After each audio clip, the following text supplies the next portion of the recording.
All right. Hello, hello, hello. Gonna adjust my audio levels here.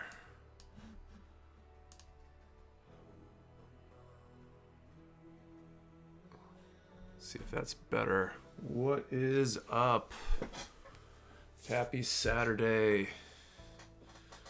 Saturday evening here. I'm excited to get back to working on my master grade Deathscythe Hell today.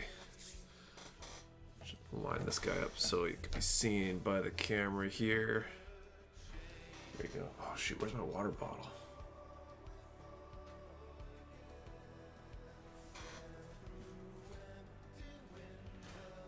Hey man, what's up? I'm gonna be right back. I'm gonna grab my water.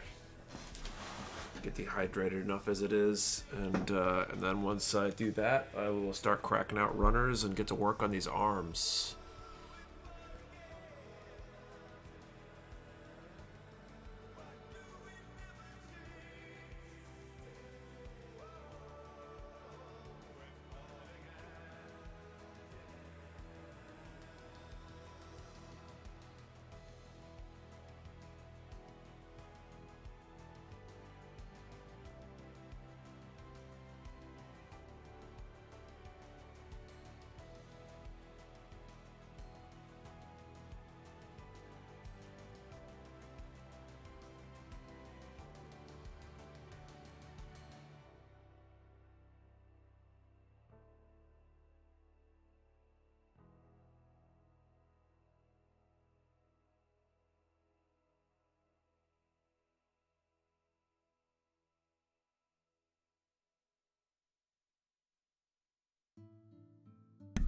There we go. I am back. Water bottle in hand. Ready for the long haul now. Sean Meyer, what's up? How's it going, everyone? Hey, Sean, what's up?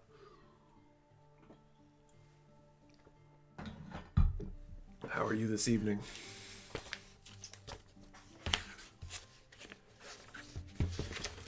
What's everybody up to? Everybody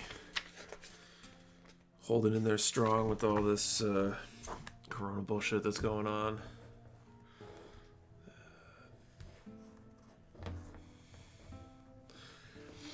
Okay, arms. Where am I at?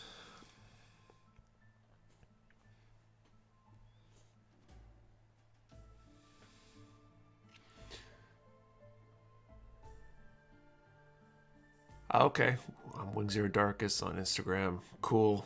Nice to meet you. Or nice to see you here. Whatever it is I mean to say. Sweet. $123 order. Nice. I'm looking for, let's start with A, I guess. I got J in front of me, so I want to cut out the J parts. J6.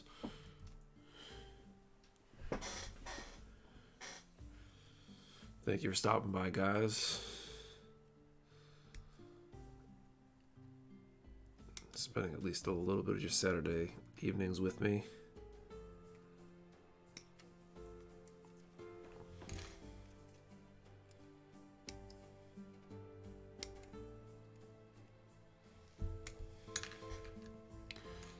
Okay, those are the two J parts I need for that step. I need A and H. Doing good. Finished up the jest I was working on the stream last night. Awesome, man. I really need to build a Jesta. I've got one on my backlog. Just haven't gotten around to it yet.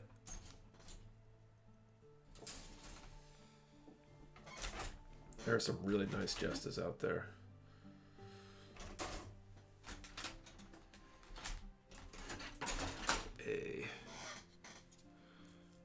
It's got to be one of the nicest looking grunt suits.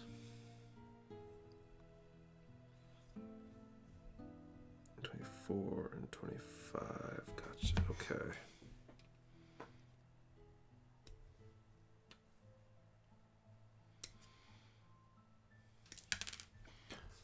I think when I'm done building all the Wing Master Grade kits, I'm probably gonna get onto a UC grunt suit. Thank you, Cell Block, for the subscribe, man.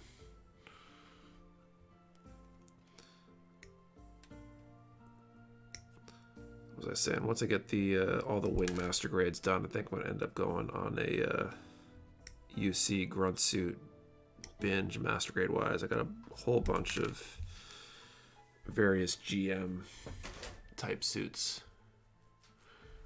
Definitely such a great build, real fun to do. Awesome, man. I'm glad you enjoyed it. Knock out some grunts. I gotta do working on this one. I'm started decaling my Epion the other day. Gotta get all those decals done.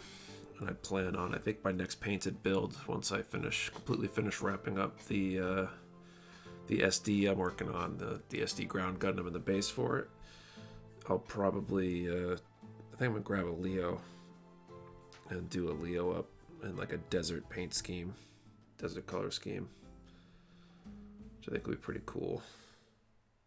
H29, there we go.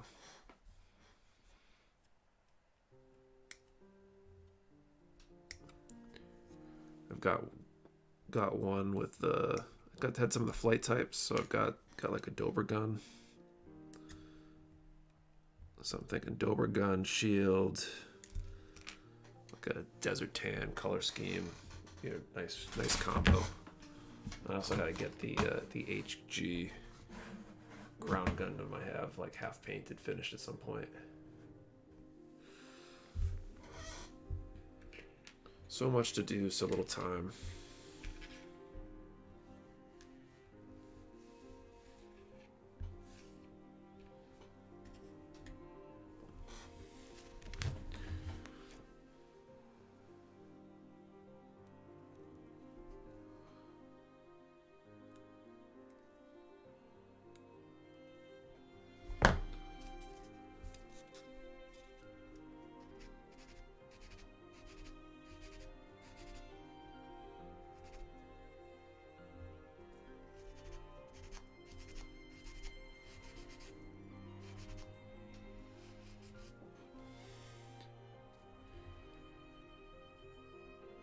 That'd be cool. SD, yours is looking real nice. Thank you, man. I'm happy with how it came out. I really wanted to get back into painting. I'd done a little bit, but when I went down to the Old Dominion Open a few months back down in Virginia, that IPMS show, man, that really like opened my eyes to what people are doing with painting and stuff. And customization. I was just like, damn, I need to get in on this stuff.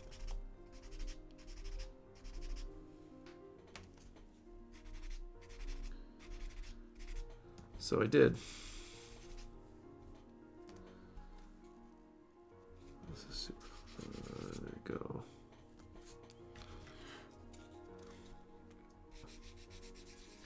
I got the base is pretty much done. I just need to matte coat it.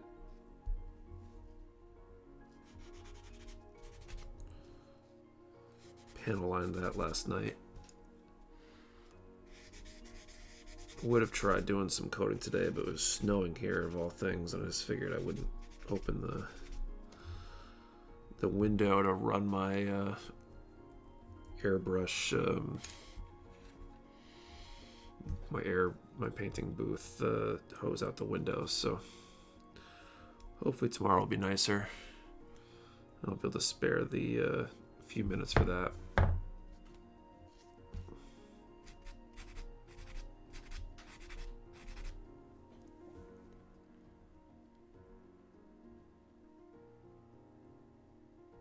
Yeah, man, that show got me too. I actually met you there. I didn't get to talk much. You were getting ready to start judging. Oh, man. I didn't even realize. Small world, dude. I met so many people that weekend. That was such an awesome day.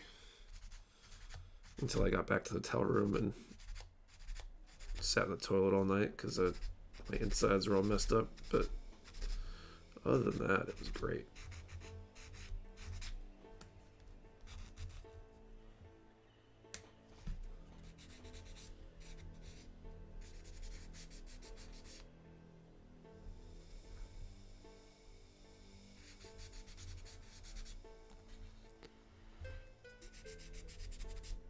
Got a ton of cool people down there. A lot of incredibly talented builders. I'm really bummed. I mean, I guess I shouldn't get bummed yet because it's still only April, but I had plans to fly out to SCGMC, the big Gundam show out in Southern California, and I just have a feeling that there's no way that's gonna happen. Funko Cop, hey man, hey, what's up, dude? Hey guys, you should all go check out the Funko Cop's channel. And he watched one of his videos the other day. Especially if you're into collectible stuff like Funko or whatever.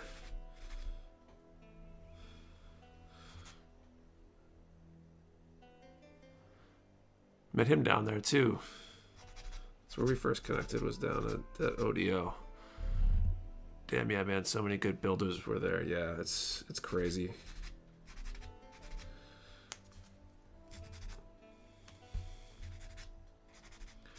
So to start to put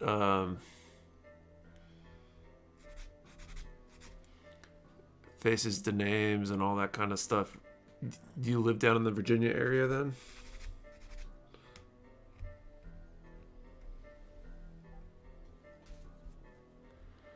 Hopefully it does happen, man. Yeah, I'm hopeful, but like even if it does happen, is air travel gonna be, exciting, safe? Is it gonna be something that people do? Like I imagine it'd be inexpensive, but I'm not sure that people are gonna be traveling for anything that they don't have to travel for. And then going to a big event with a lot of people, like, I don't know. We'll see what happens.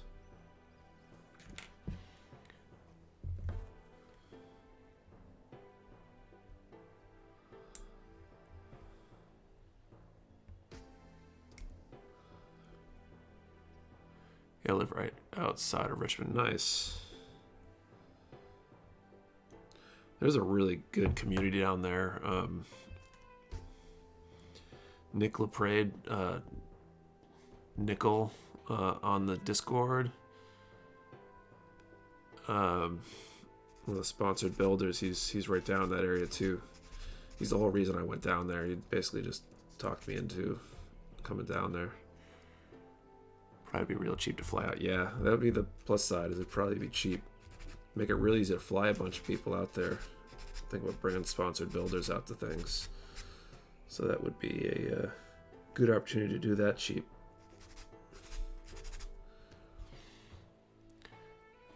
Funko Cop, I gotta knock out my Hell Custom Man. Yeah, it's a good kit, dude. I did the regular Deathscythe. not too long ago, a few months back, and that was a nice kit too. The only real complaint is the cheek thing. The Discord. So when you place an order at Mecha Warehouse, there's a Mecha Warehouse Discord. Discord's a I don't know what you call it. It's basically like IRC or what have you. Basically a chat room, essentially, with different channels and stuff. And so we've got one that anytime someone places an order, they get an invite code.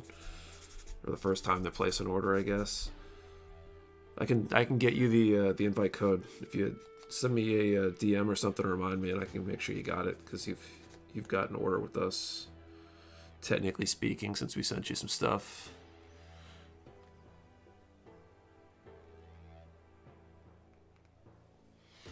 But it's cool. We got a nice little community there. You know, a good place to ask questions if you're new to something, trying to figure something out. And we run some like private little contests and other events there. You might have seen on our social, we're doing like some public virtual build nights on Zoom and stuff. We do a lot of coordinating, that kind of stuff on there. I think we're up to 70 something people on there now. It's really blown up over the past month. Yeah, I'm not sure if it'd be on the invoice or a separate email. We've done sponsored builders first orders in the past. Sometimes that email doesn't go out. I don't know if it's how I generate the order or what, but if for some reason you don't have an email about it, just let me know and I'll hook you up.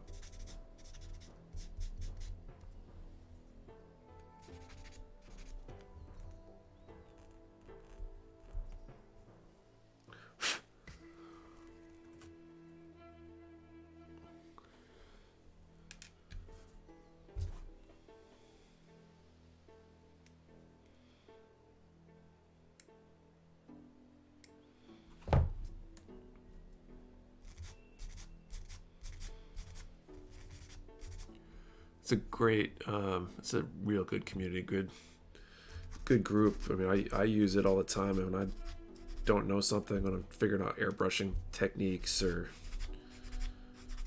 whatever, I just pop on the build tips and tricks channel and say, hey, this is the problem I'm having. Who knows what the hell I should do? And there's a few really experienced builders and stuff on there that'll pop in and help set you straight.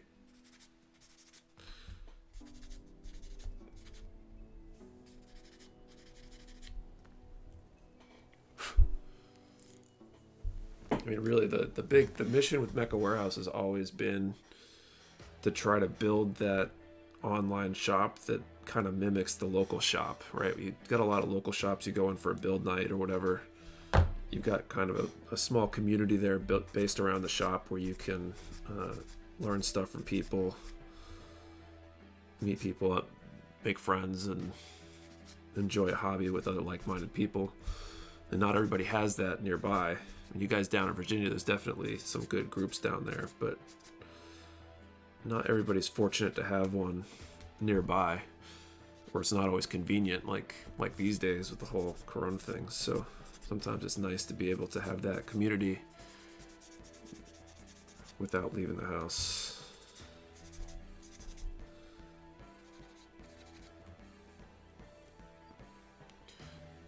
Oh, cops, see, I need to know how to sand. Yeah, it's big, especially if you don't paint. Knowing how to remove those nubs cleanly is key if you want a really nice looking build. So I use God hand nippers or my nippers of choice. They're really nice. They do a pretty good job of getting the nub off there without creating really bad stress marks, usually, depending on the plastic. And then I've just got several different grit levels here. And let's see, I'll show you as I go. So this is kind of what the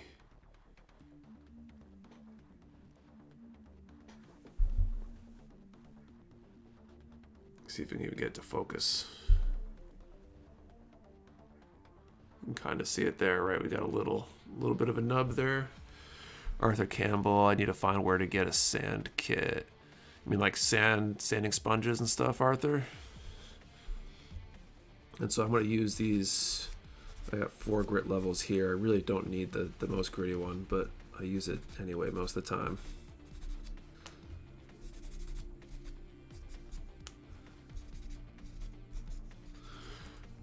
I use 3M sanding sponges. I mean, it's like on Amazon, you can buy these sheets. Like I buy a box of these. The box is like $50 maybe for a single grit, but there's, I don't know, a dozen or two of these sheets. I cut all the pieces that last me forever. I'm still in the original boxes I bought. There's, you know, more expensive sanding sponges. Some people use kind of like the nail files, like the nail sanding files and stuff. So if we get this to focus this time here.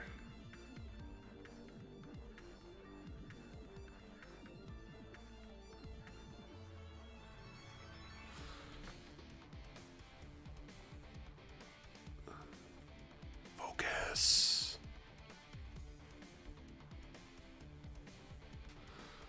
Of course, now it's not going to focus for me.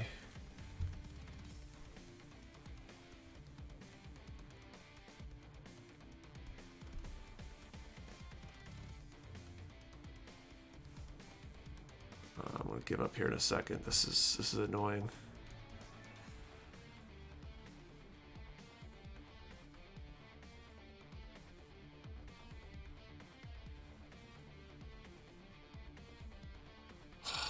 That's annoying. But basically it becomes, there you go, that's not too bad there. So you can barely tell it's there. There's a little bit of discoloration overall on that side because of the sanding. But once you put like a matte top coat on that, you won't even know that it was there really. And it kind of depends on the plastic. On some like brighter like blues and reds and stuff, sometimes it's really hard to get the nubs off without like little white marks appearing, stress marks and stuff. But if the plastic's good, you can really kind of clean it up nice.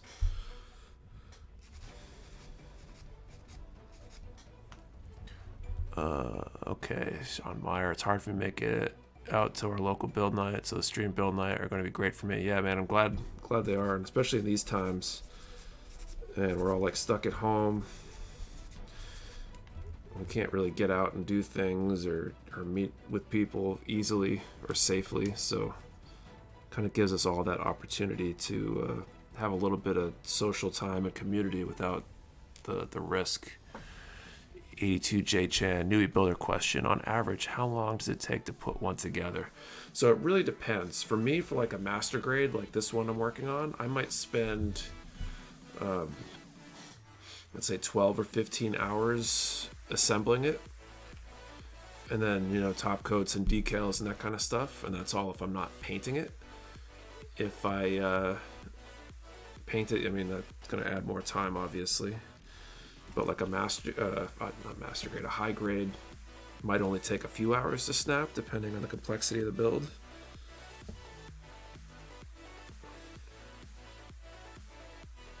Ultimately, it really comes down to the kit itself, because some kits are just really, really easy, or at least don't take that much time.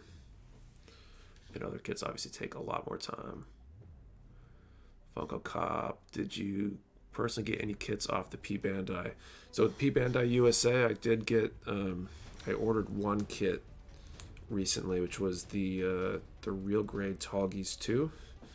I've got some plans to pair that with a pair of high grade Space Leos I got last year, and I think that combo will look nice. Get them all painted, maybe some sort of space diorama scene. I don't know, have to figure out exactly what to do, but I got that one, and I've definitely gotten other P Bandais prior to P Bandai USA opening up this year. It's just a lot easier to get them at a good price now that P Bandai USA exists. 82J Chan, bought my first 3 kits from Mecha Warehouse earlier. Awesome, man. Really appreciate you patronizing my business, helping us grow.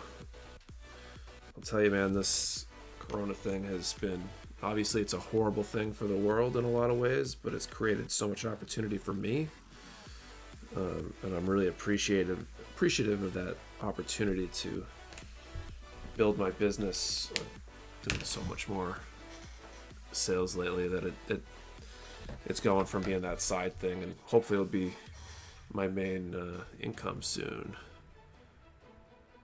I'm gonna Funko Cop. I'm gonna be doing a build and chill on Thursday night today. Awesome, man. I'll see if I can try to stop by. I'm usually teaching Thursday nights until about 8:30, so but maybe I can drop in before the end of your stream at least once or twice. Dude, J Chan, cool. Appreciate the feedback, guys. No problem, man. Always glad to help. Funko Cop, yeah, I have Tall Geese 2 special coat from NYCC. Which grade is that Tall Geese 2? Is that the real grade? I haven't actually built a real grade yet, so I'm almost a little bit nervous about having bought that one. Like, I'm sure it'll be fine. I'm just not sure if I like real grades yet. But at least I got it for a good price.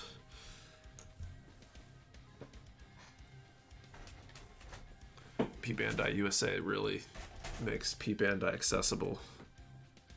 Finally. In the US without having to pay exorbitant. Man, I'm tired. Words. Oh man, the master grade's even harder to get a hold of. That's awesome, dude. If you don't mind me asking, how much did you pay for it? Those Tall Geese 2 master grades are so pricey. If you get one of the regular ones that were the older P Bandai ones.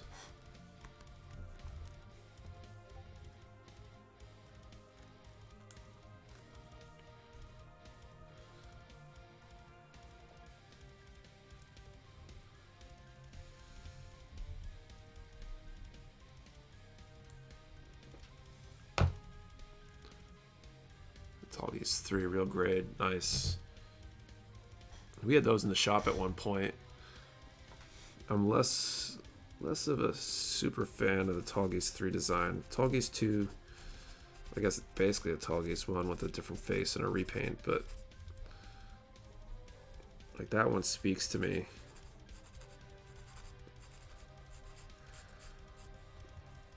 For some reason, I'm not sure why. I guess the Tall Geese 3 isn't bad either. Had it going for 80. It's not too bad, especially for a special coating one. That's not bad at all. Some of those like P Bandai wing kits, like the normal Tall Geese 2, the Heavy Arms Custom, those ones they could often run well over $100 because they're out of print. Sean Mayer, anyone know where to get the P Bandai MG? Just a Canon. I ordered one early and my money just got refunded. Guess they didn't take it off the site. I don't know, man. I wanted to have those in the shop back when we were doing P Bandai stuff, and they disappeared before I got my order in.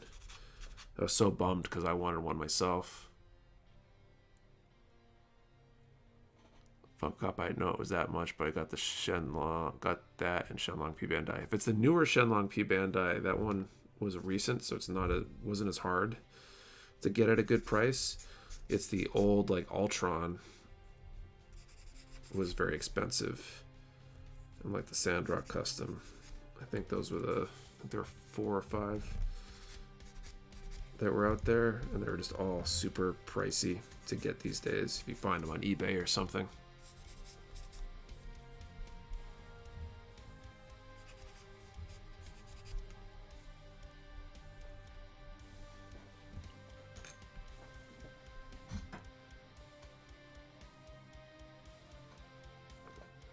Oh, I missed it.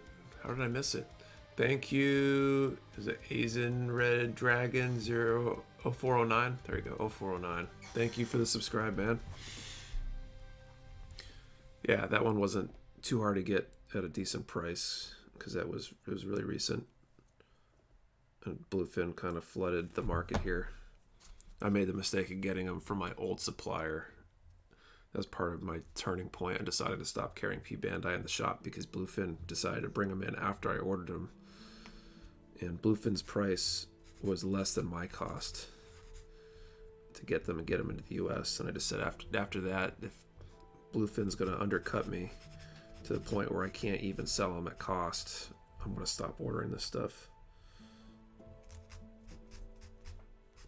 If I had a lot of spare cash, I'd consider going on the P-Bandai site and buying extras of everything and stashing them away for a rainy day and reselling them, you know, a year from now when the prices probably go up.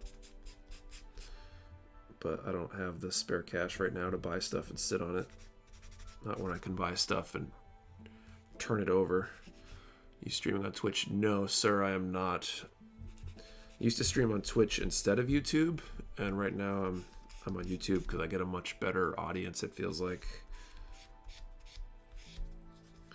The Instagram and everywhere else audience doesn't convert as well over to Twitch because, I don't know, Twitch is a lot more niche, I guess. I want to start like Restream or something like that, I think, at some point, but I've got affiliate status over on Twitch somehow. Back when I did have a pretty good audience, like last summer. And I think with those terms of service, I can't stream in both places at the same time with the same content. So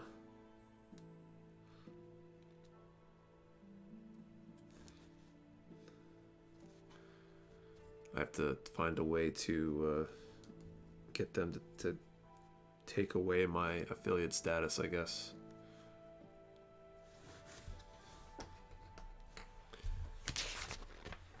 If you're thinking about streaming and you have any sort of current audience, and especially if you're thinking about building, I think your best bet is to stick with YouTube.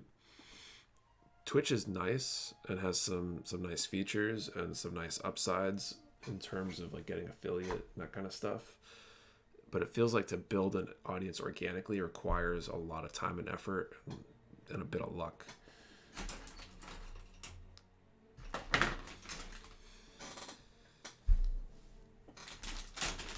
But everybody's got YouTube, so getting people onto YouTube is pretty easy.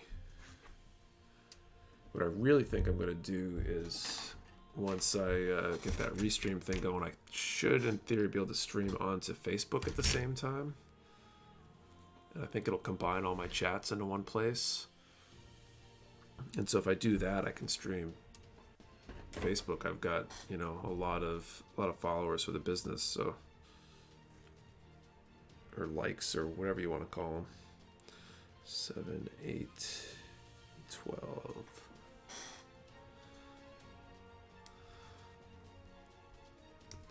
So, then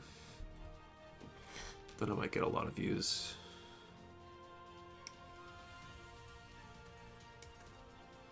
I need to also start looking at methods of bringing in like a guest. I want to start doing like guest build streams where I build with somebody and kind of like shoot the shit with them. I know I can pipe Zoom in, and I think there's a couple other platforms that will support that. I gotta look into how well they work and the pros and cons and stuff. I put out my first gun to build if people asked for it, and I was lost.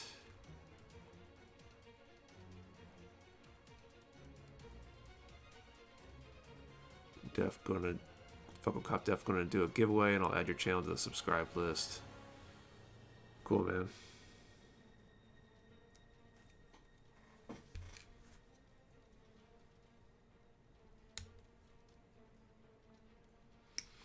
How long did it take you to build up? You got a pretty good size following on YouTube.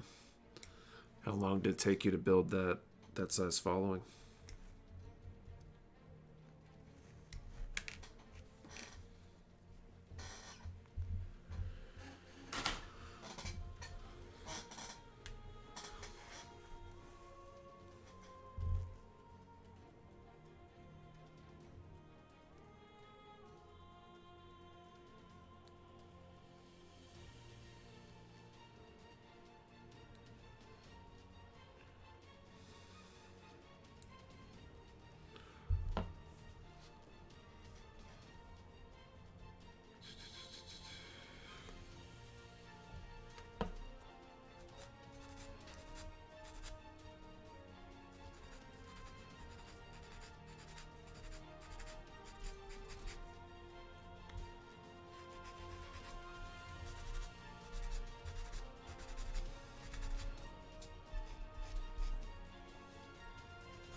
almost 3 years, but it's hard to get the numbers if there's no help. Yeah, man, I hear you.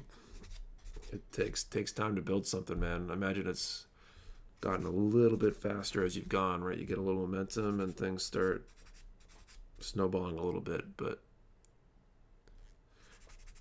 that's why I was shocked you had a low count. I literally just started that YouTube channel like a few weeks ago.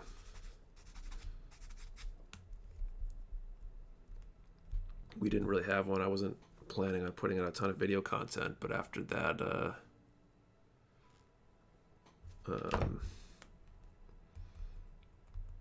that first PSA ad that we did, that video that got such a huge response, and I figured if I put that out there, I might as well get a YouTube channel for it, and everything kind of blew up. So I got plans to put together some more videos.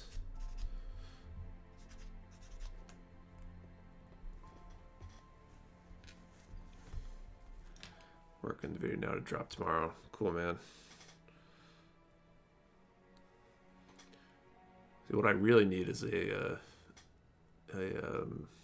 whatchamacallit, videographer or something to do all my recording and editing. I don't really enjoy editing video.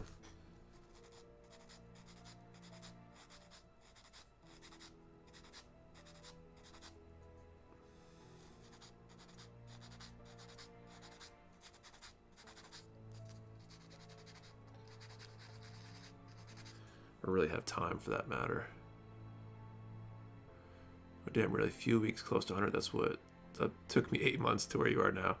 Yeah, man, but I've got the Instagram, I got my Instagram following, Mecha Warehouse's Instagram following, Mecha Warehouse's Facebook, the email list. I've got a lot of people to leverage that, and when you shouted us out, that sent a bunch of people our way.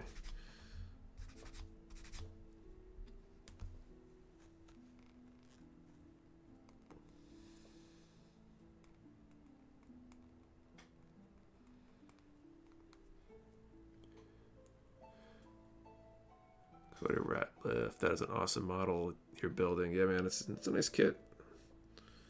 I like both Deathscythe master grades.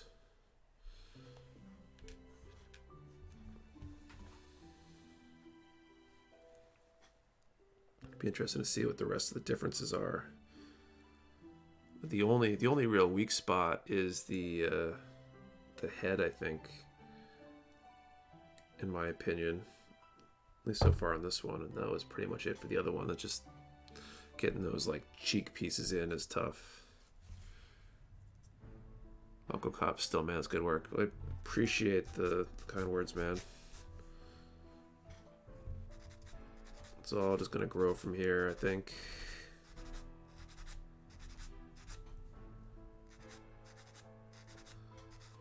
Got a bunch of ideas for some cool.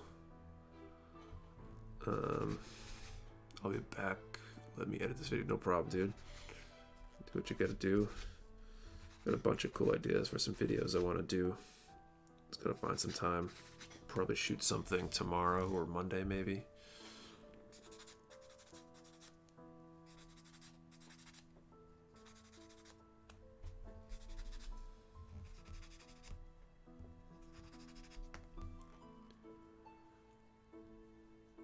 Cody Ratliff, head is a bit finicky. You can kit bash, put the Batarang cloak onto the other Deathscythe. Ooh, that might be cool. Are you seeing the new P Bandai, the Rosette version of the Deathscythe? I think it looks kind of cool, but it's not different enough or cool enough to really need to get one for me. The only Glory of Losers one that I've jumped on so far has been the E-Gel, whatever it's called, version of the heavy arms with the extra missile pods and the tank tracks. Cord Grimes, which version are you working on? Deathscythe Hell or Hell Custom? This is the Hell Custom. Kind of falling off the side here a little bit. That's taken off in the shop lately too. I think we just sold out of those the other day.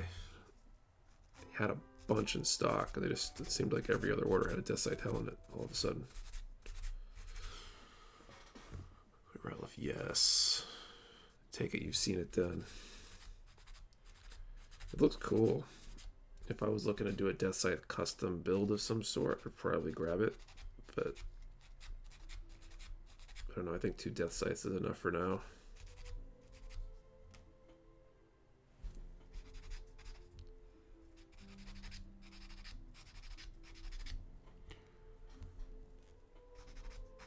Once I get this and the wing done, I gotta move on to some other master grade anyway. I've been spending so much time on wing kits lately.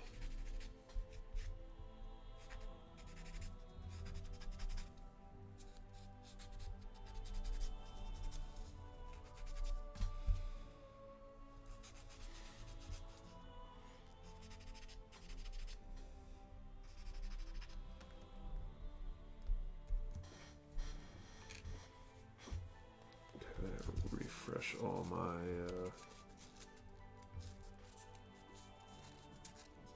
sandpaper here. Is that?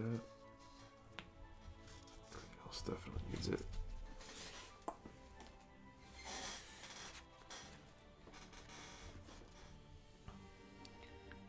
Sean Meyer said, Dendrobium I got from you should be here Monday. I think I'm going to start building it on your stream build nights with everyone. Oh, are you the one who bought the big one, right? The HD, the 1/144th scale Dendrobium.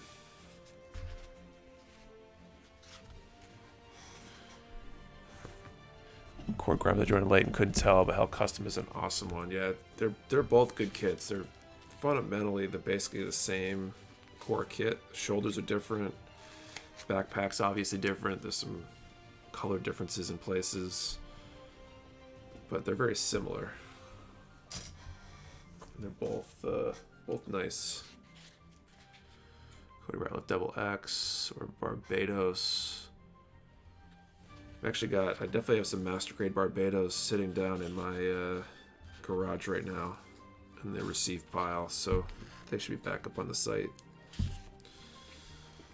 tomorrow maybe, if I'm lucky. Grab some more sanding sponges. Did I run out of the other ones already? So I need fine.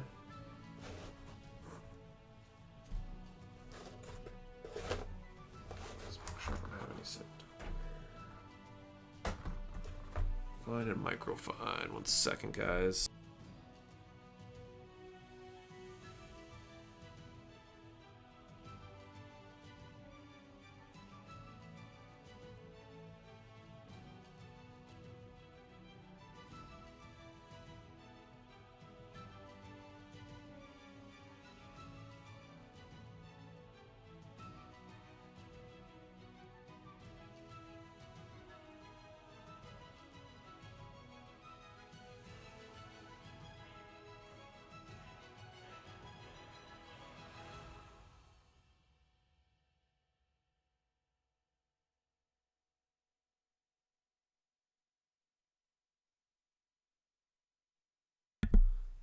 All right, and I'm back. So, Cody Ratliff says, what sandpaper do you use, and what is your method for getting rid of nubs in the plastic? So what I use are these sanding sponges. They are 3M sanding sponges. They come in these big sheets. I've actually got these boxes. I should have grabbed one over here. It's, you know, like this square almost. Big box. There's probably 15 of these sheets in there, 20 sheets in there for like $60. So it's a lot more economical than some of the really high-end, like model-specific sanding sponges that are out there. I'm sure there's probably some perks to the high-end ones, but I couldn't justify when I started doing this. Oh, I already got microfine. I need ultra fine. Sorry, I'll be right back, and then I'll explain how I do this.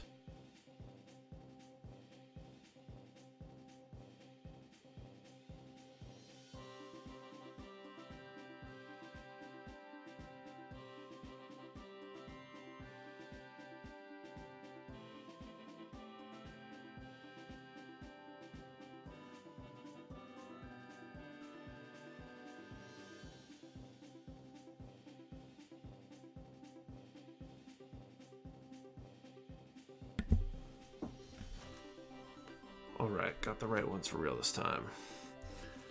So I'll show you on this next piece, kind of step by step, what I do. I'm by no means like the world's greatest nub remover, but I guess I do okay.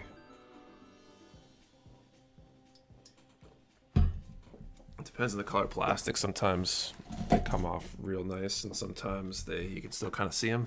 I think the only real way to guarantee you don't see a nub when all is said and done is to paint everything. So, okay, we'll do step by step. So, step one, I got some nubs on there. Don't worry too much about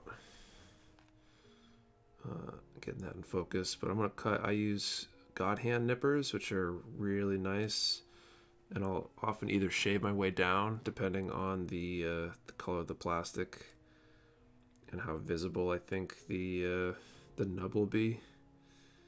If I screw up, or if it's not going to be super visible, I'll just kind of take the whole thing off as best as I can, get as close down to the part as I can. So took those off. If we're going to use this nub on the end here, I don't know if I need more light. If we can get that in focus there. Sean Meyer, yeah, the big one. Good on you, man. You just saved me from having to build that thing. Every time I walk by it in the shop, it was tempting me. But I really don't have anywhere to put it once I build it.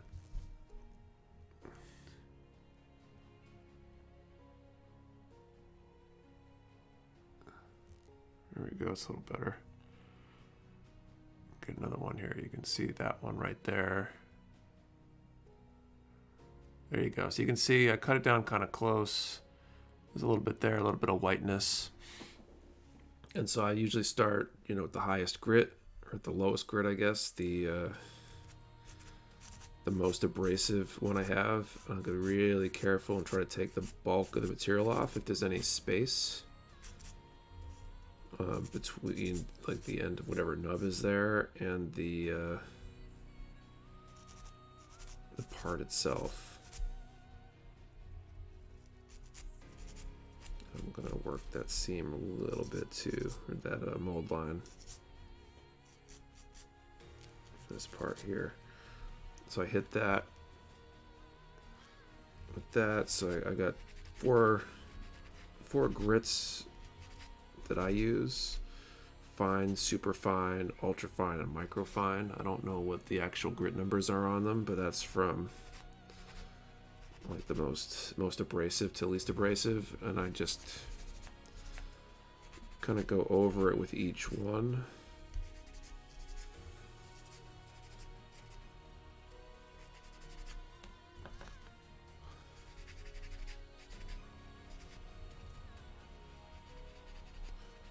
And like, well, the first one, being that's the most abrasive, will take a lot of material off. The later ones take very little off, just kind of clean things up a bit.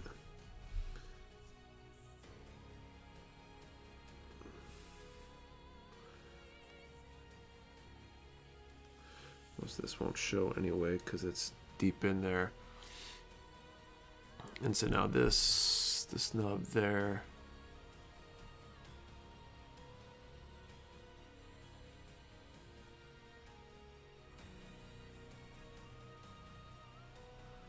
you can still kind of see a little white spot there, right there in the middle, but it's not super visible. If this were a white piece, it would be basically non-existent.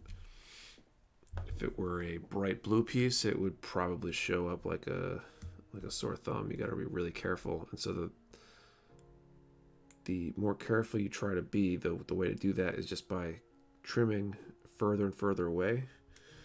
The white is essentially a stress mark in the plastic. As the plastic bends and is deformed, it changes color. I think the default color of the plastic is actually white, and there's just additives that make it the color that we see. And so the further away from the part that you cut it, the less likely that stress mark actually gets into the plastic that is in the piece that you want to have when you're done.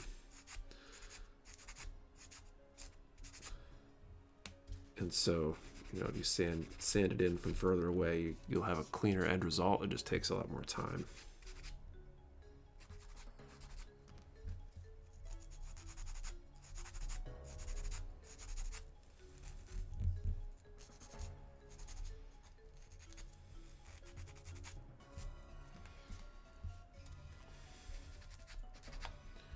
So if you know a part's not really going to be super visible, like if you're not going to paint your inner frame and you're going to have armor over it anyway, there's not a lot of point to putting in tons of time getting every little bit of nub and stress mark out of there. Shoot.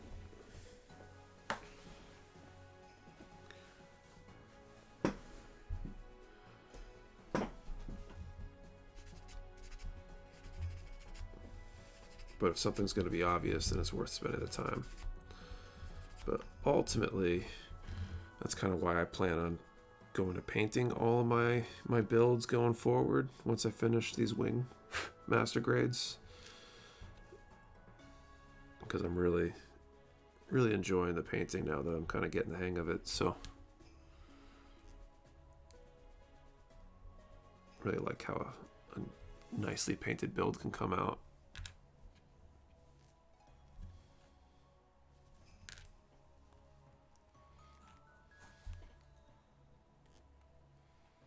I'm really interested in like elevating those builds to that next level, way and above and beyond the average of the easy.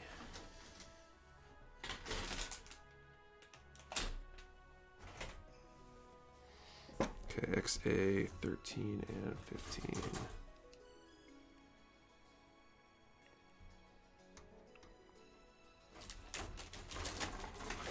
So hopefully that answered your question on how I get rid of the nubs, Cody.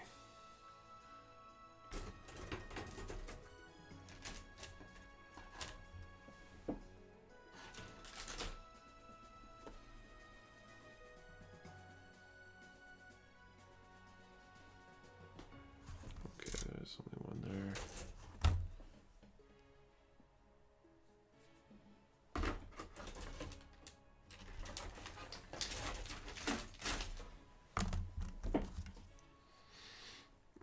Right arm, say 13 and 15.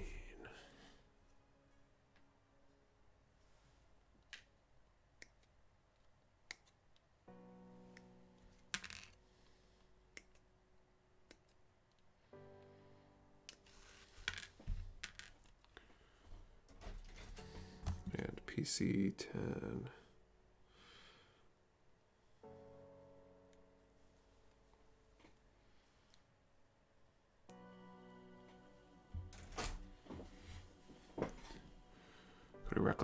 Cody Ratliff, yes it did. Did have a question about a mode kit though. Do you know if you'll be able to get a hold of the Age 1 Master Grade? It's not the Build Divers Age kit, right? I got an Age Magnum or something. I don't know. I can look. I just ordered a ton of Master Grades, so I'm probably getting high grades and real grades next on this next order to try to round things out a bit. But I also ignored a bunch of master grades just because I hadn't had them in stock before, and it requires a bit more time to get them up on the website and stuff. So I was trying to focus on the things I could get up quick since we've been quite depleted over the last few weeks. But I can definitely keep an eye out for it. If they're available anywhere that I'm shopping for kits, I'll definitely get at least a few at some point. Right now it's kind of a game of prioritizing the stuff that's sold out and I know is moving well, and then adding the kits that I know will move well, and then I'll try to fill out. Yeah, I don't think the Age 1 normal I have, but I might be able to get it. I don't remember seeing it, but I also got a new supplier up online at the end of the week that I haven't ordered from yet. And I'm just seeing so many kit names that I very well could have seen it and just missed it Because I don't think the H kits tend to be super popular. Which is probably why you don't see too many of them out there.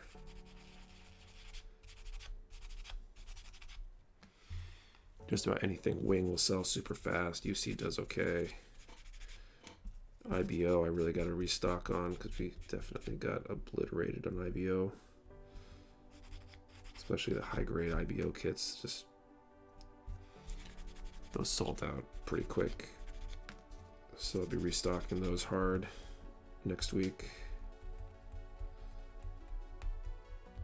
Whatever I can find anyway.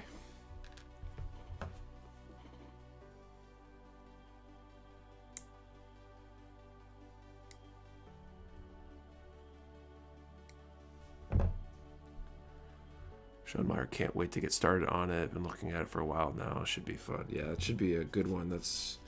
That box is so huge, man. It was like almost 18 pounds once I got it all boxed up and ready to ship. Just insane. Especially for being 1/144th scale. Pretty sure that's bigger than any of the perfect grades that I've had in stock. Or master grades for that matter. Cody Ratliff, if you're able to get it, that is a really cool build. The details and the plastic is pretty cool. It's got vents on the leg plastic and arms. You enjoy the build. Yeah, I'll definitely keep an eye out for it. The nature of Gunpla and model kits in general is that they tend to be built in batches. And so the more popular a kit is, the more frequently they run batches of that kit. So the most popular ones might run several times per year, and some of the less popular ones might run every few years, and that's why things seem to come out of stock everywhere around the same time, because everybody's going to the same supplier ultimately. And so if they run out, they run out. It's just how things go.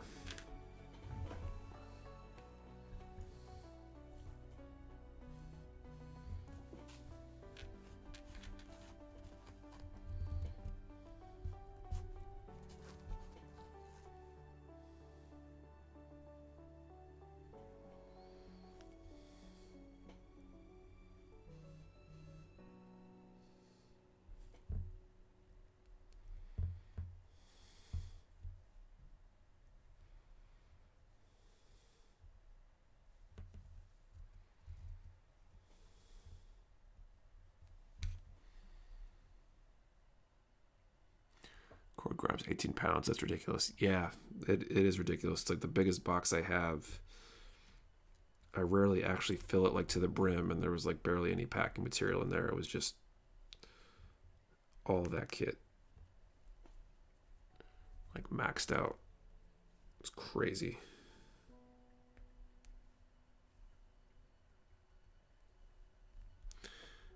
Absolutely crazy.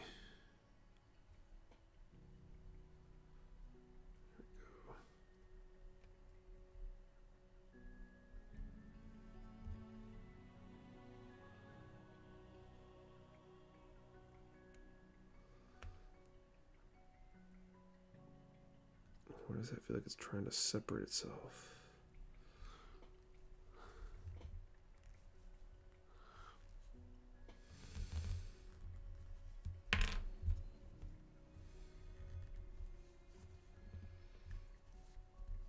I mean, I think there was something else on the order. I think I had to ship it 2 boxes because I couldn't fit anything else in there with it or something.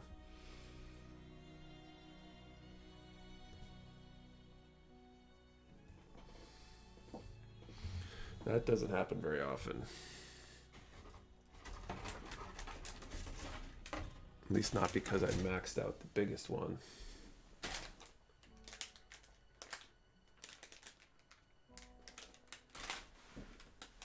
Usually when I ship multiple boxes, it's more like,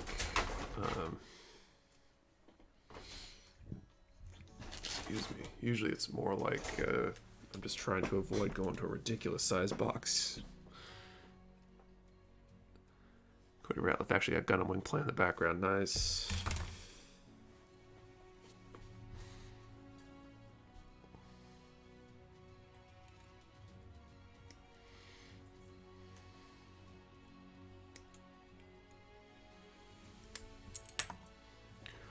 haven't really watched anything anime-wise since, I don't know, like a year and a half ago when my youngest son was born. Gotta watch a bunch of stuff when he was very little, because I'd take the pressure off my wife so she could get sleep for a few minutes. Hey Jason Gallardo, thank you for the subscribe. Welcome.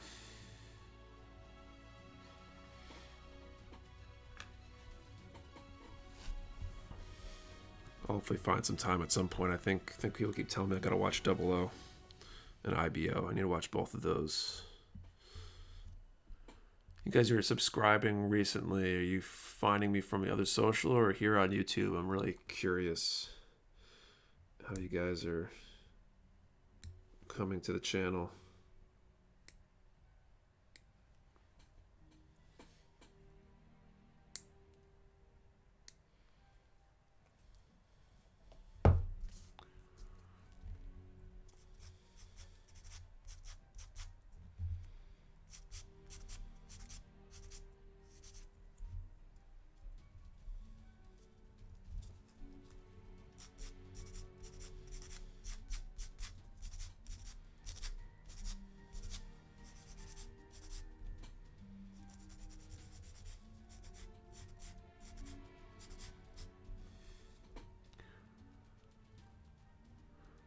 Oh yeah, seen some really cool customs. Planning on doing a custom with it eventually. A custom with the Dendrobium. Wow. Alright, Left Devil is great. IB will get you in the fields. I found you via Facebook. Cool, man.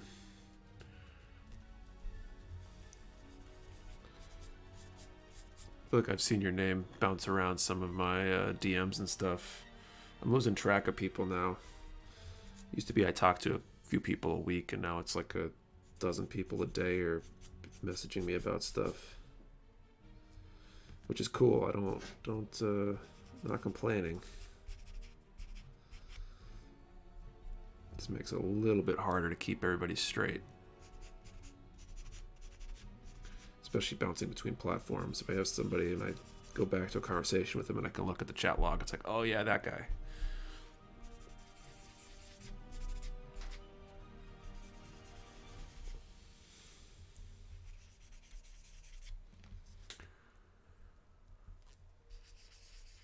I've heard 00 is good, and or at least some guys really seems to be talking it up, and everybody talks about IBO.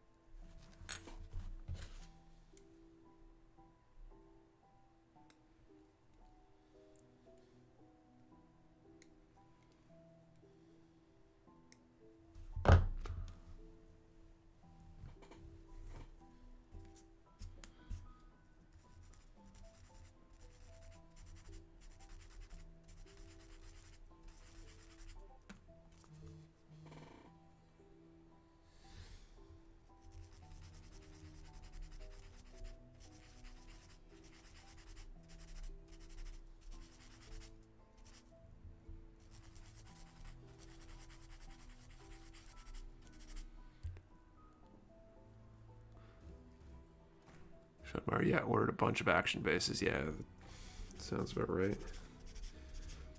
Can never have too many action bases. If you're a serious builder, you'll end up using them all eventually.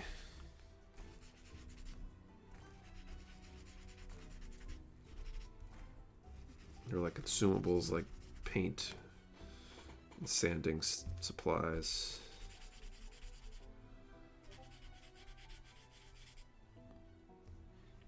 I've seen some awesome action bases where they paint them, especially like, I guess you could do it with the clear ones too, but I assume they're the dark, the black or gray, and then they paint like caution markings on them and paint all the details.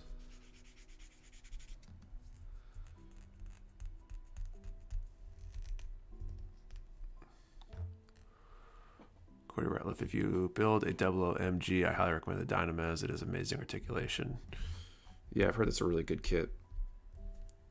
think I've got some on order from Bluefin, but I probably won't see them until they open again. Could be wrong though. I can't keep track of everything.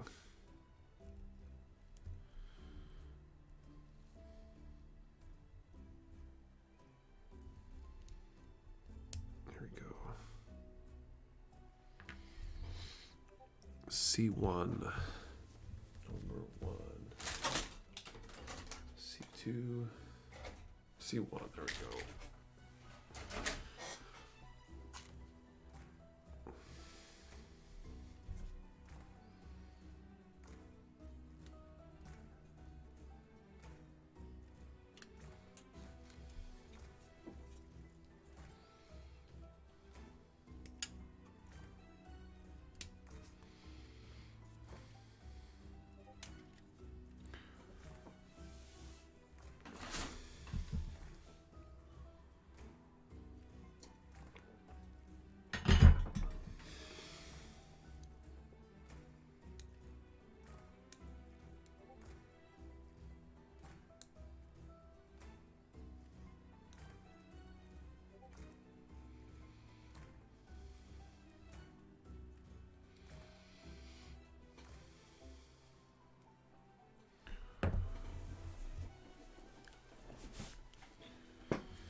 What else is new, guys?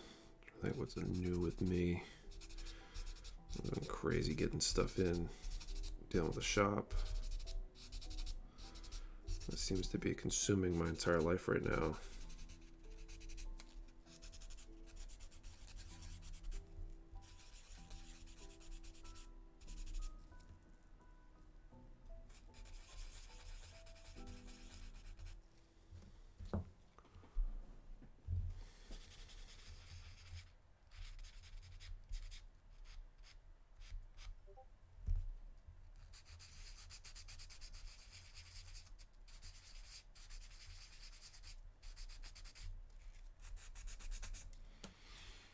This is why I want to paint everything, because they put nub marks in some of these kits in places that there should not be nub marks. I don't know why everything isn't undergated.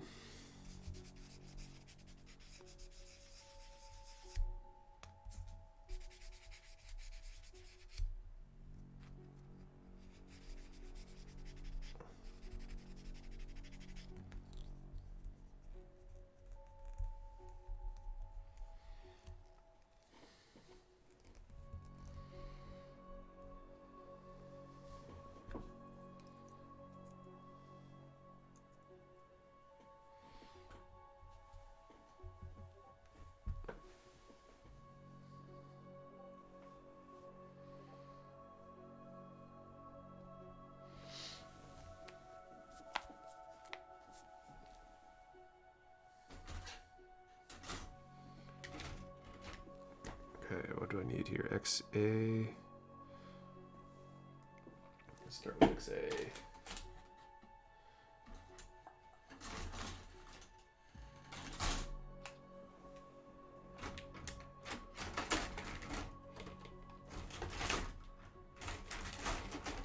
There we are. Say 4.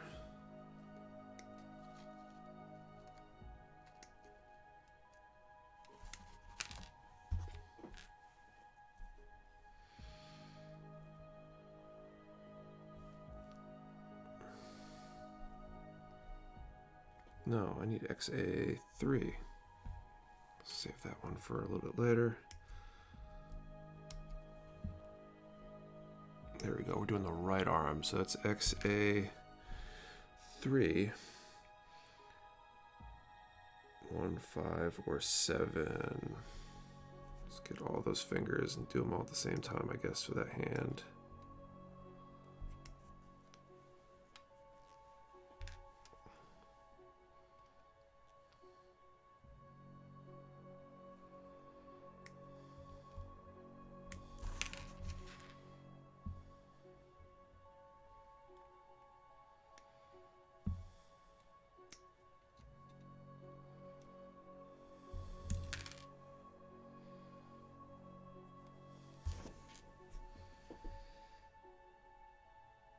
Okay, I also need XB16.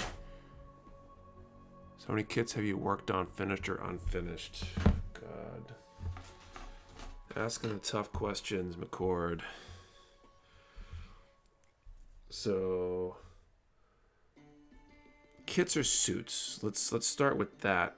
We gotta narrow in on this a little bit because technically I've built a kit that produced multiple suits. We talk about individual suits. I've got 1, 2, 3, 4, 5, 6, 7, 8, 9, 10, 11, 12, 13, 14 plus 42.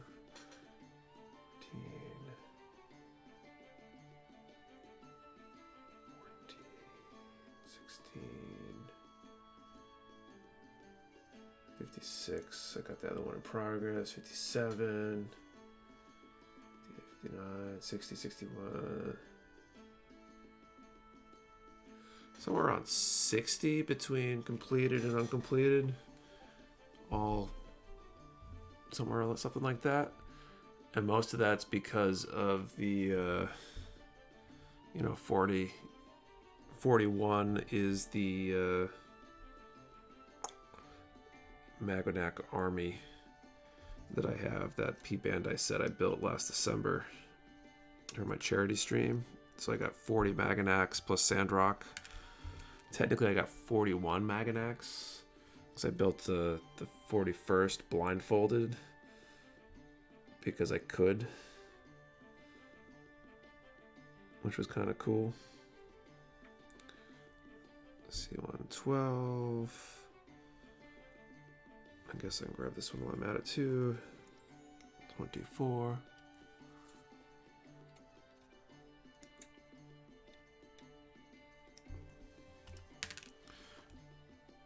So that's a crazy one if you ever get a chance to do that. Build 41 of the same kit. Or 40 the same, yeah, 41 of the same kit.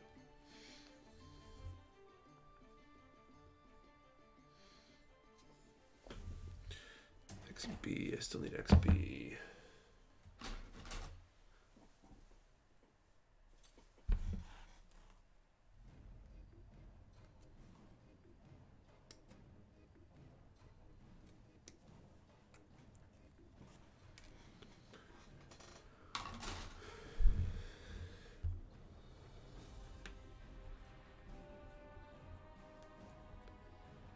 Cody Ratliff, what is your favorite kit? I want to say that the Master Grade Heavy Arms was my favorite kit. I'm not totally sure why. I mean, I think I said it's like the Heavy Arms. It's hard to go wrong with the big gun and lots of missiles. I'm gonna look forward to painting the iGel version of that with a nice custom paint job.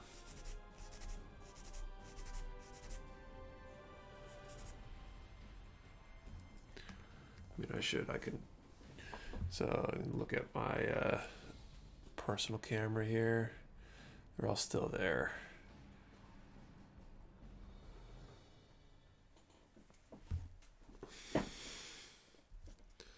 Still gotta like find something to do with all those guys.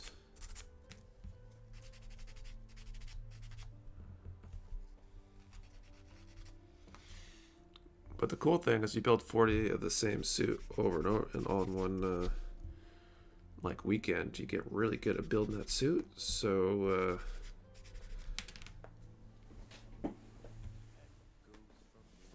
shoot, where did I just lose that piece?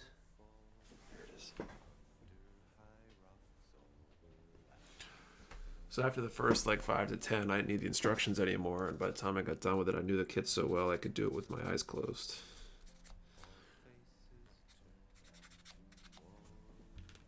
Which was very interesting.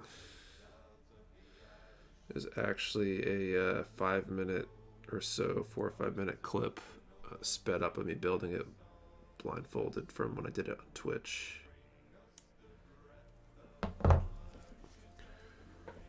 Thinking about posting the full-length version at some point.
Sean Meyer need to get some MG wing kits. I haven't built any yet.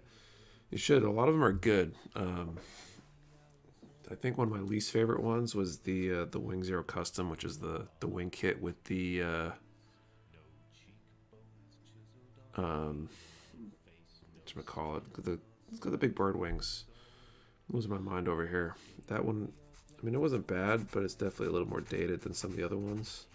Proto Zero's pretty good. Deathscythe's good. Sandrock's good. Heavy Arm's good. Shenlong wasn't bad. Cord Grimes. So what kit or suit made you say not again besides the 41 saying that you did? I don't know, man. There's not many like really bad kits out there. I think personally I'm not a huge fan of the high grade Zaku. The like old school basic one. I think it's number 40 in the high grade UC line. They're like super popular because they're cheap, but they're just really basic. The articulation is crap. They just don't match up compared to a lot of newer kits. And there's so many better versions of the Zaku.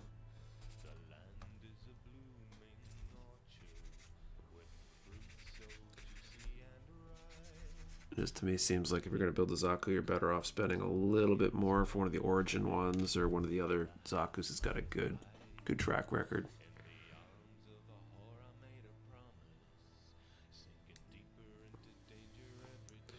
But it's not a bad like beginner kit, I guess. It's pretty simple. Or maybe a good one to try out new stuff on, but there's a lot of better kits out there.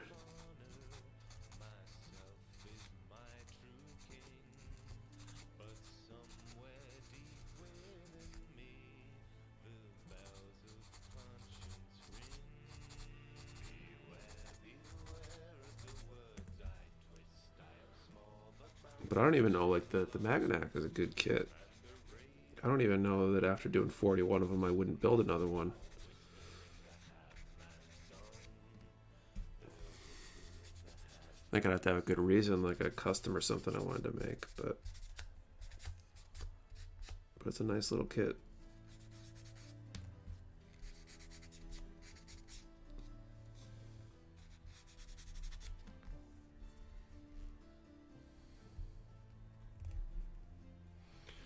I'm really looking forward to. I plan on building a diorama with them. It's going to be basically like my interpretation of the Maganac core. I should be pronouncing it Magwanac, I think. Magwanac, not Maganac. The Magwanac core headquarters that shows up in Gundam Wing. Theirs has a lot more stone and stuff, but I think I want to like get some of those system bases. And basically just like have like a giant underground hangar with them all in it, like some sort of fight scene, like they're being attacked.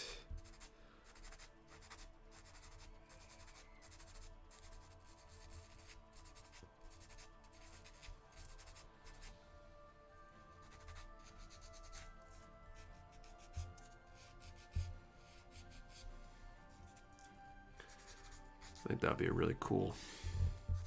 Take a lot of scratch building and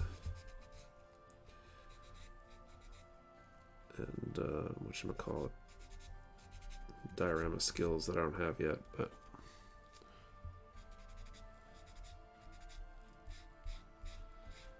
I could see that being a really cool build.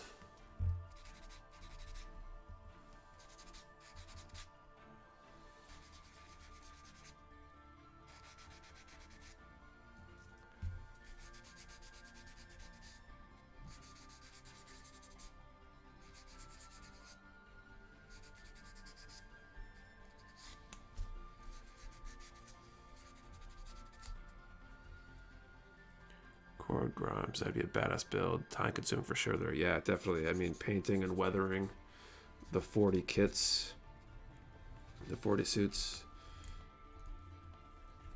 in itself will take a massive amount of time.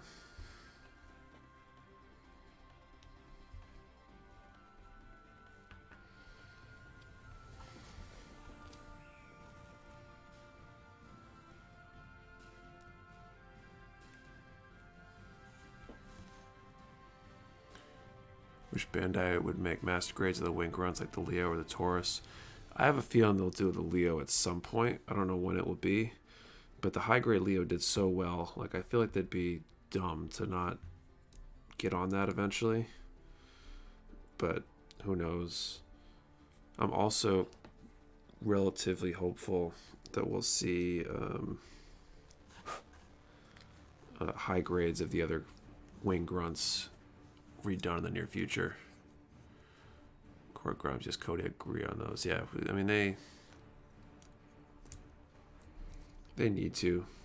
There's some nice like resin kits I think out there that will do like the conversion of the Tallgeese.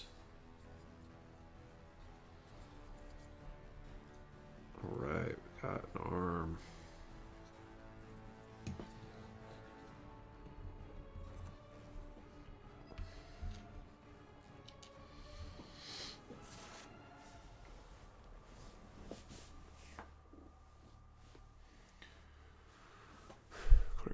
I'd love a master grade of Noins Taurus from Endless Waltz. Yeah, they really got to do those at some point. I feel like it's inevitable. It just might not be for a while. But I could be wrong. XA, where did my XA go? I really need a runner stand. Sean Meyer only got that cheap Zaku to learn how to airbrush with. I mean, it's inexpensive. If you're gonna do stuff like that to it, I think it's a good kit to do that to. The articulation is crap, and it's just really simple.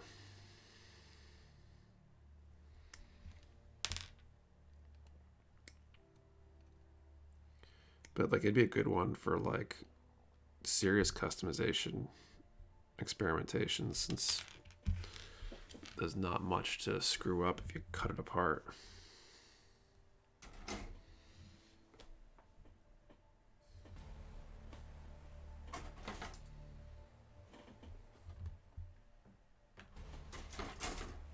Where did I put that?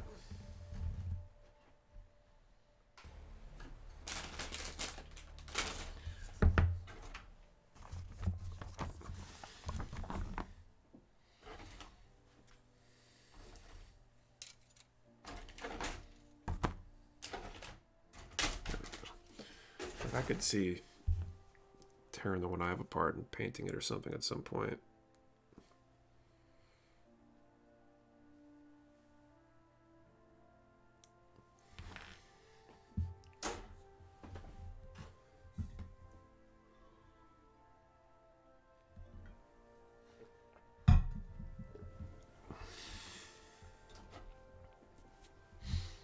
But like, I think what is more likely to happen in the near future is a redo of all the wing grunts. Would be good. I mean, they need the Aries, they need the Virgo, they need the Taurus. Those would all be good ones.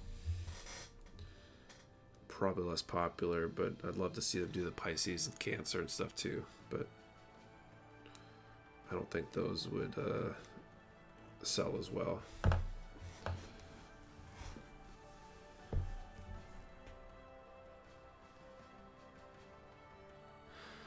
Core Grimes, not sure everyone else would feel about it, but I think Bandai could do a custom order on certain models that are maybe only available one grade or not available at all. I mean, maybe that's kind of what P Bandai is, but I think so much engineering effort goes into a design that they can't just pull it out of the hat.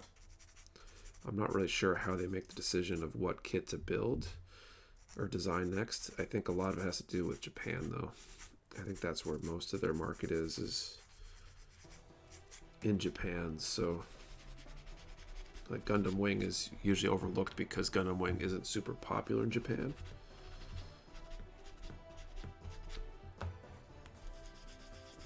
But I think as the U.S. and Western market grows, they will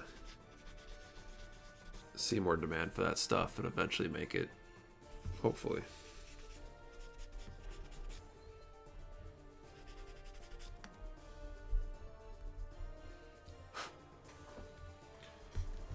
Hopefully somebody can get that info into their feedback loop and get them working on it.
this stream is flying by.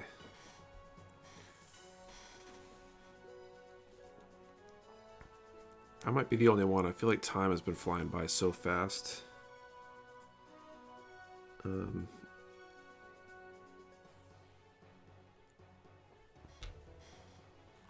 Through this whole quarantine thing.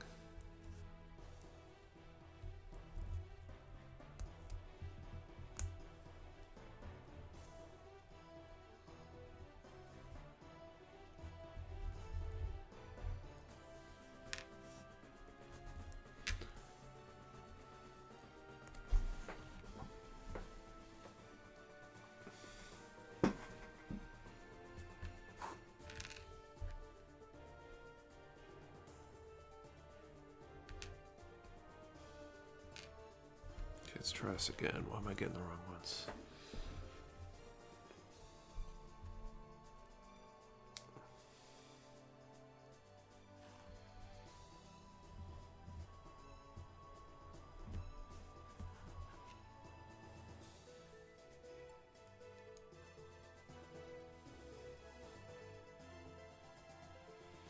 There we go.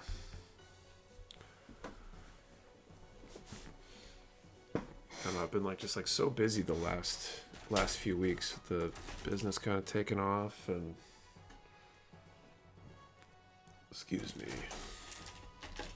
business taking off and everything else going on. I'm like, I should have more time. I'm not commuting anywhere. Not able to go train jiu-jitsu, which was a huge time commitment. And yet I'm still flat out all the time right now.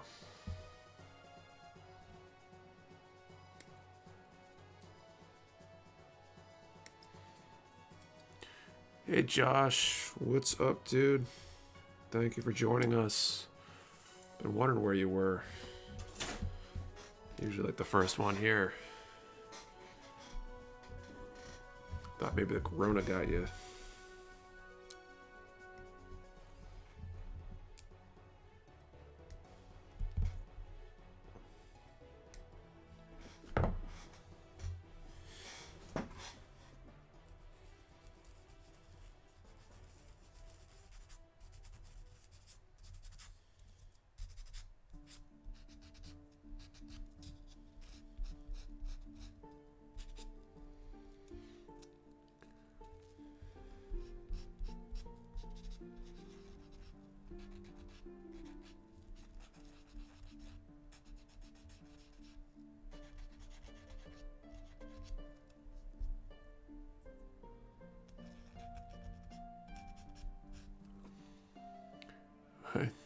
Modern Warfare is distracting me. Nice. Well, whatever keeps you keeps your mind occupied. I'm almost getting the hankering to go play some games or something. I just wish I had the time to do it and not feel guilty about it.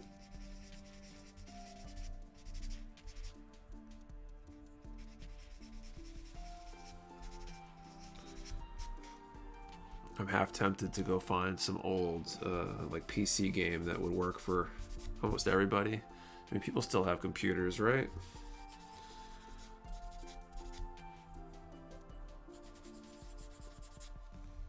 Go find something that would work on some old machines that everyone can play and can write it off as a business thing.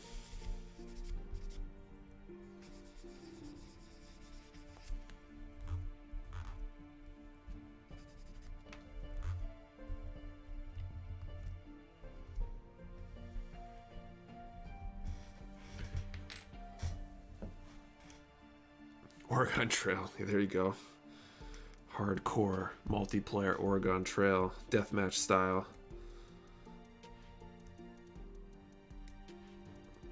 I mean, not retro. This one game's been on my mind. Did anyone else play Tribes back in the day? Star Siege Tribes. I was thinking about that shooter because the action reminds me a lot of like Gundam battles and duels.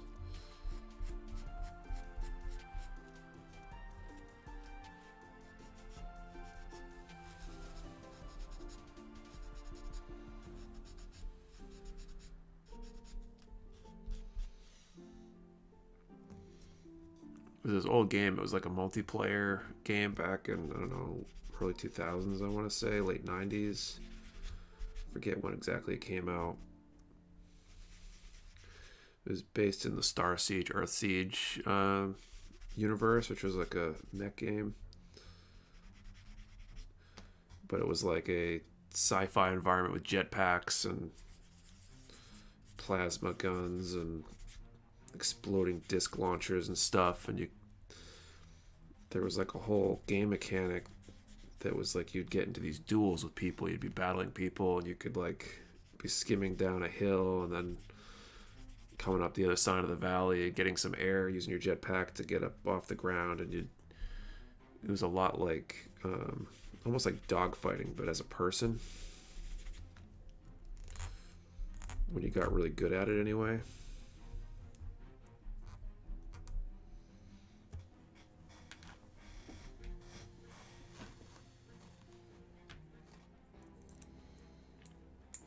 Yeah, I don't have any consoles though. I play games so rarely. Like the only PC or any video game for that matter I really have played recently was is Door Kickers. Do the tactical like top down stop time / real time like tactical strategy game. C2, C1, where you like you basically get your command a SWAT team, and you give the SWAT guys orders and paths to follow and directions to be covering and stuff. It's a really cool game.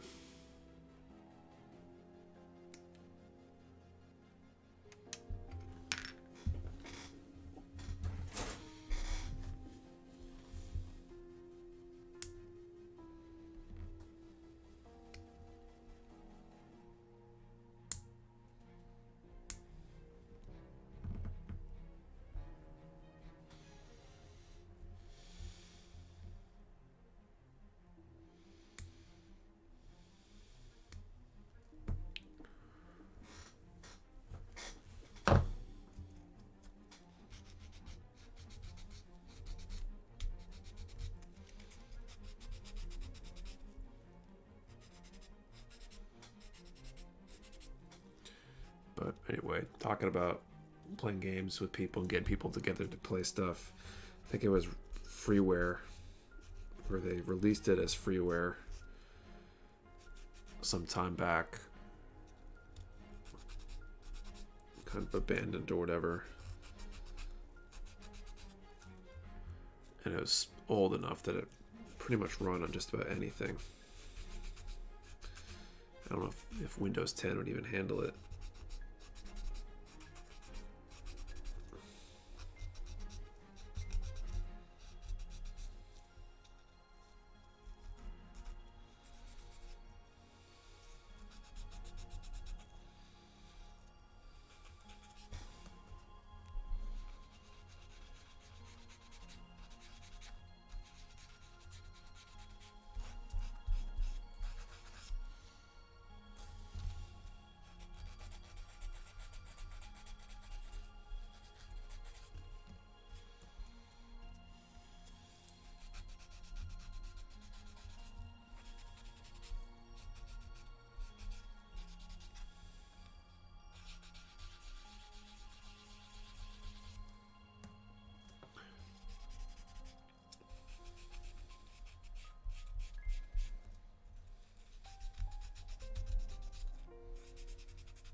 Man, and I hate these upper arm pieces. The nub placement is horrible.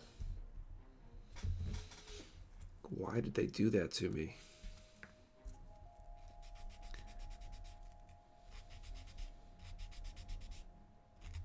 Don't remember if they did that on the regular Deathscythe or not. But it probably didn't matter because this part would have been white, I think, on the regular Deathscythe. Can't see it from here. Pretty sure it was white.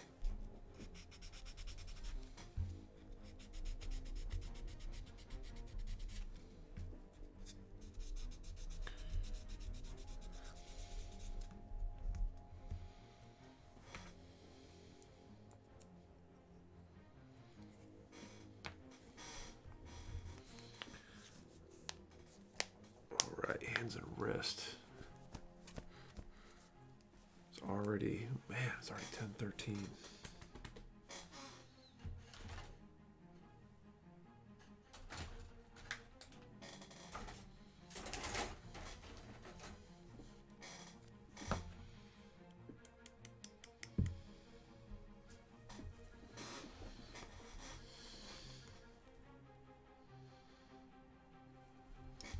So XA4 I've already got cut out.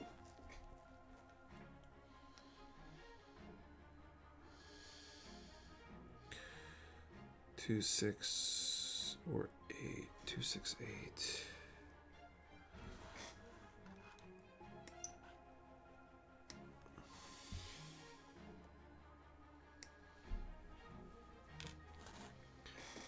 I don't know, maybe it's gotten better. I don't know how you guys play shooters on consoles.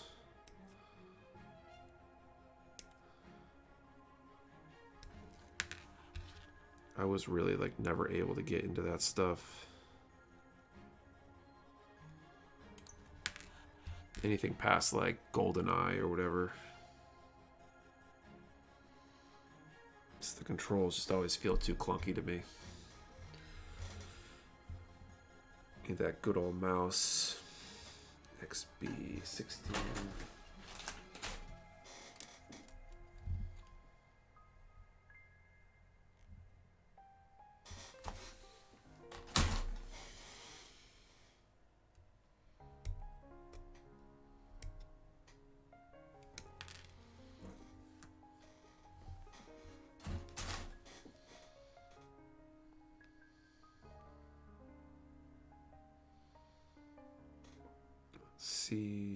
C1.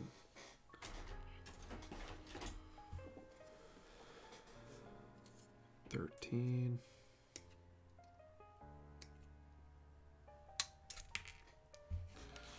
That one just jumped out and attacked me.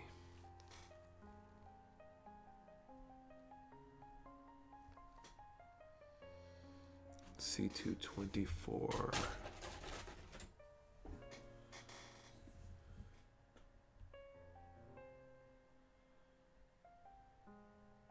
That's funny. That's weird. They like cross some of these parts between one runner and the next. You think they could put all the parts for one arm on one runner and all the ones for the other arm on the other runner, but it's like half and half.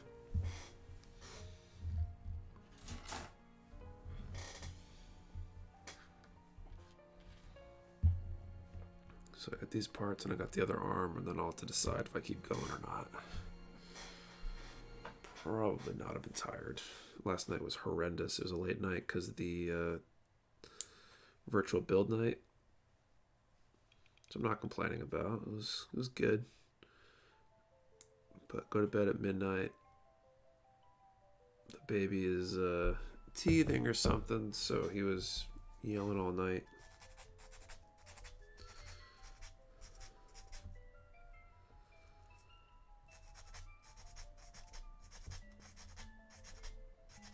Not ideal.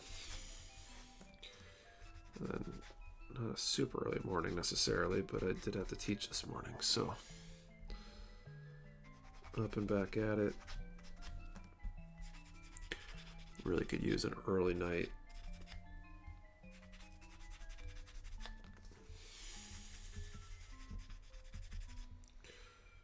Got a jam-packed schedule tomorrow. I think I'm doing a podcast. Invited on a podcast. I got that at some point tomorrow. Just try to get some. Trying to teach my wife jiu-jitsu. So I've got a training partner while we're quarantined.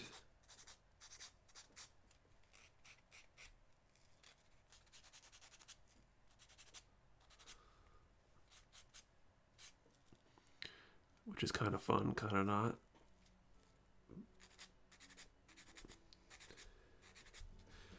We got another virtual build day, 3 p.m. Eastern, for the whole Discord crowd.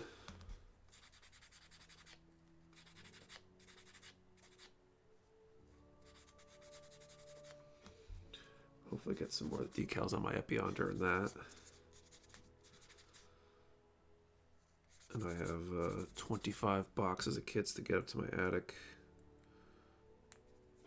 And get inventory and everything.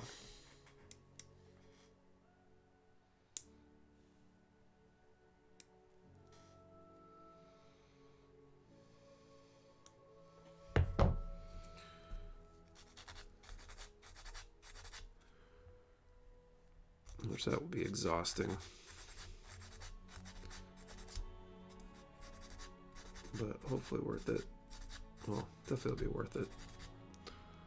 Hopefully it won't take me too long. Oh, and I got to matte coat this base for the SD.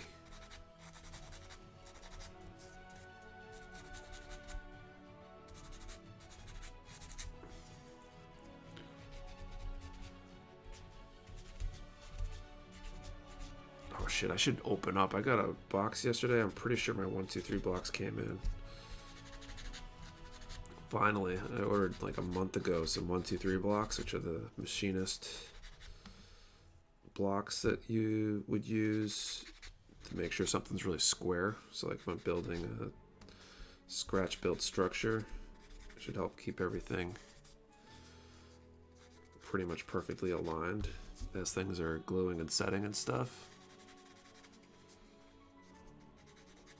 My next scratch build project, I want to build a like 1/44th scale model, or maybe even 1/100th. I'll have to decide. Scale model of my house, so I can put a Gundam next to it.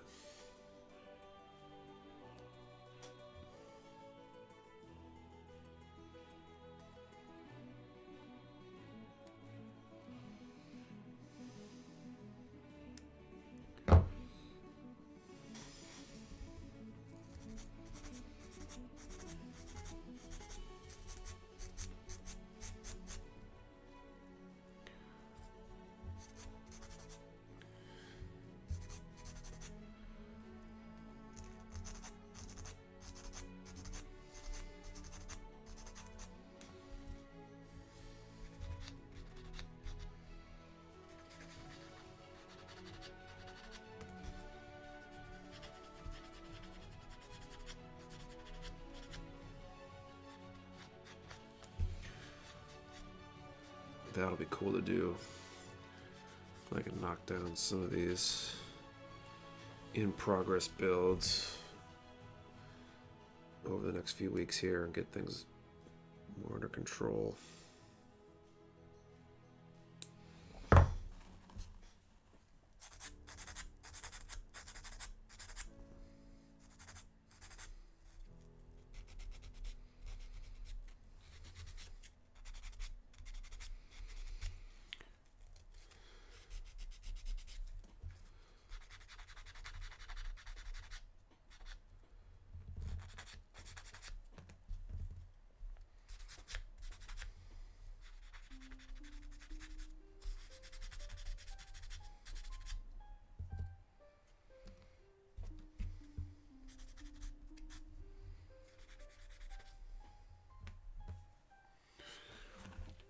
Cool, 2 more parts of trim and I'll get this other arm on there. And I think that'll be the end point for tonight.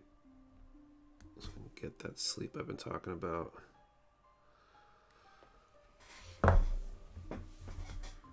In which case I'll be picking this up next week at 8:30 on the live stream here.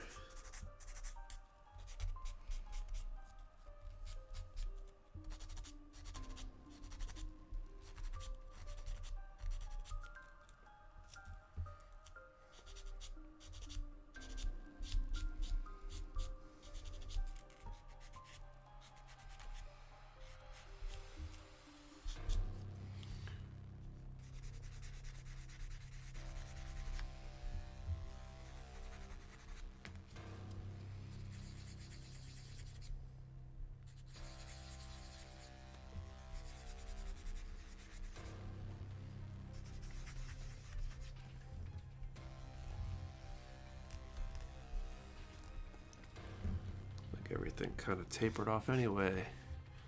Anybody still with me?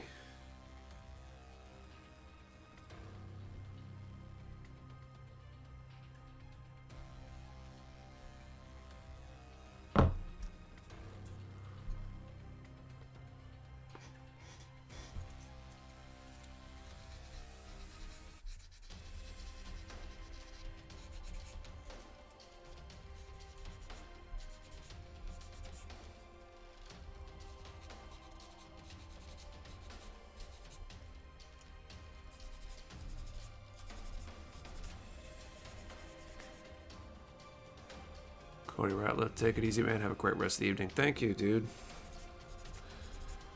Almost there.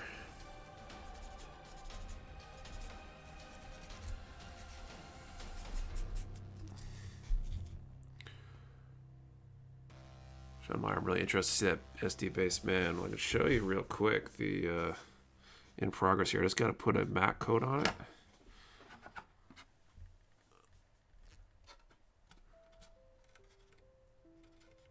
I scratch built this. Got a plot plate. Last night I put some washes on it. Got the panel lines in there and stuff. It's going to be an interesting juxtaposition because the kit itself is pretty clean, but the way some of the paint came out on this, one of the big screw ups on that base, which I probably should have just stripped it and started over or something, but the screw up was that I let the airbrush spray from too far away for parts of it, so it kind of got textured in weird places and stuff.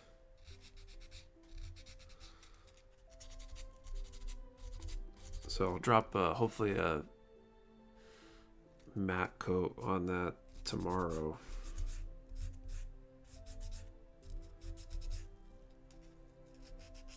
I almost wonder maybe I should try satin, because it's kind of in between matte and gloss, right?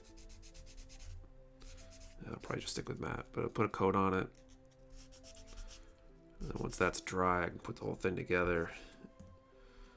Take some final pictures. And get it up my shelf.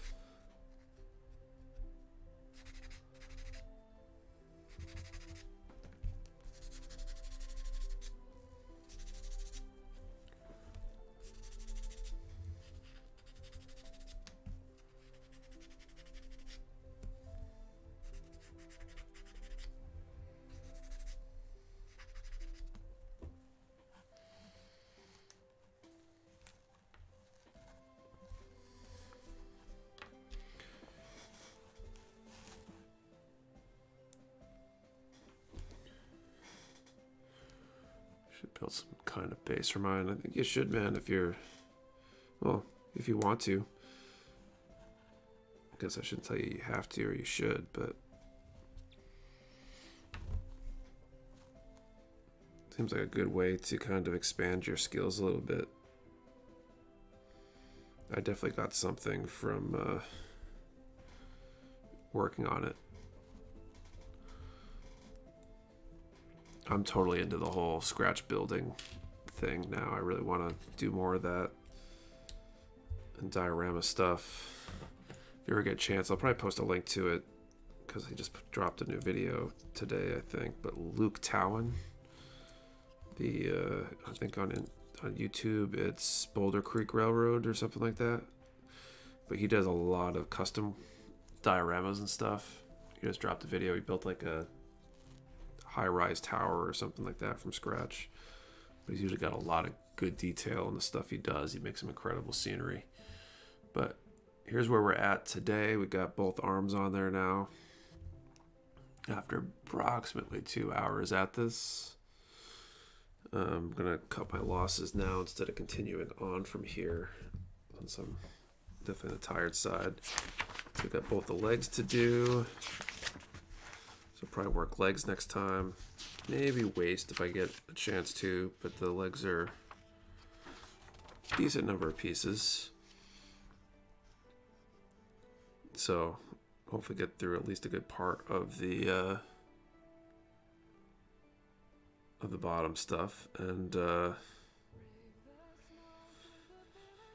we got the cloak and the backpack. And then the weapons, well, weapon. Pretty simple. I'll put it in the queue for decals and stuff. Man, this is gonna look cool. That cloak open.